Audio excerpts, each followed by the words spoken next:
Flash Report. Flash Report! Merong flash report si RH number 29 Boy Gonzales, kasong plumber at graph isinampa laban sa mga daping opisyal ng Maynila. Sa detalye, Boy Gonzales. Boy! Lakay Romel, Jackie, naghain ang Public Employment Service Office o PESO. Acting manager na si John Hiroshi Umeda Jr.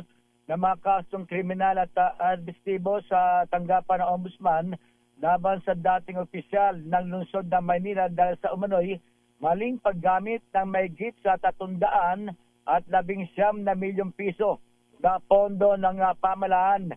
Kabilang sa mga inireklamo sina dating Secretary to the Mayor Marlon Lacson, dating PESO Manager Fernanda Bermejo, dating Department of Public Services Head Jonathan Garso, dating Liga ng mga Barangay President Leilani Lacuna, PESO Staffer Angelica Teya Marie Pilamor at Michael Nicole Roldan na umano'y sangkot sa pisikal na pagdadala ng salaping cash.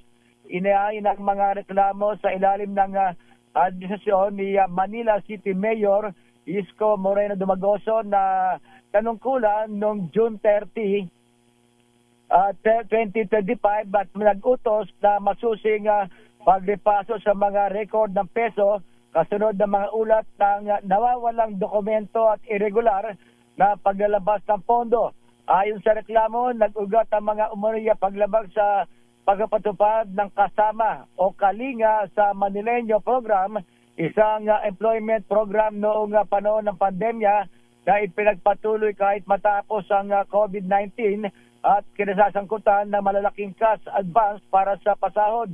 Nakasad sa reklamo na ang mga voucher at cheque na nagkakalaga ng hindi bababa sa 300 at 19 na milyon 369 ay higit ay inisyu sa pangalan ng ilang opisyal, sabay-sabay na iningkas at ipinamudmod ng hindi dumaan sa karaniwang mga safeguard ng payroll. Ginito Meda na may mga benepisyaryong kulang ang natanggap at o hindi nabayaran habang ang kanilang mga pangalan ay umano'y ginamit upang suportahan ang liquidation sa pamagitan ng accomplishment report at daily time record.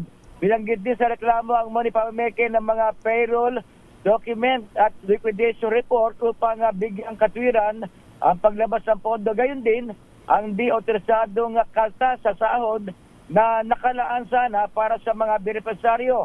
Isinama sa reklamo ang sinumpang salaysay ng mga benepisaryo, dating kawani ng programa at isang insider witness, pati na mga payroll voucher, cheque ng cash, advance, at isang na-recover na electronic master list na ginamit sa pagberipika ng mga pagkakilanlan ng mga benepisaryo. Inakusahan ng mga respondent na may direktang papel sa paghingi, pagtanggap, paghawak, pangangasiwa o pagdadala ng mga pondo ng bayan. Noong nakalipas na administrasyon ni dating Manila City Mayor Ani Lacuna Pangan, ayon kay Umeda, layo na ng reklamo na panagutin ang mga sangkot sa umano'y maling paggamit ng pondo ng bayan at mailatag ang pananagutang kriminal at administratibo batay sa mga ebidensyang isinumite sa Ombudsman. Ito si Boy Gonzales para sa Region sa Pilipinas, una sa Pilipino.